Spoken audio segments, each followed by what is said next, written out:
40 ವರ್ಷಕ್ಕೆ ನಿಮಗೆಲ್ಲ ಬಯಸದೆ ಬಂದ ಭಾಗ್ಯಗಳು ಸಿಕ್ಬಿಟ್ಟಿದೆ.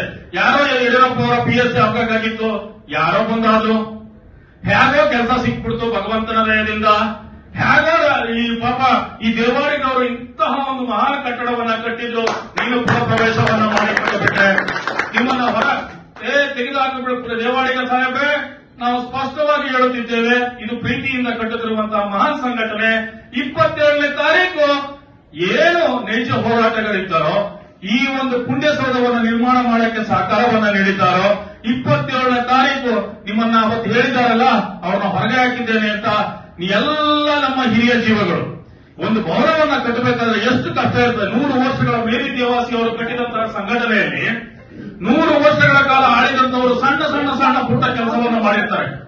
ಅಂತಹ ಮಹಾನ್ ವ್ಯಕ್ತಿಗಳ ಈ ಹೆಸರನ್ನ ಹೊಡೆದಾಕ್ತೀಯಾ, ಕಲ್ಲನ್ನು ಹೊಡೆದಾಕ್ತಿ, ಅವರ ನೇಮನ್ನ ಅಳಿಸಾಕಿದೀಯಾ. ನಿನ್ನ ಕೊನೆಗಾಲಕ್ಕೆ ಬಂದಿದೆ.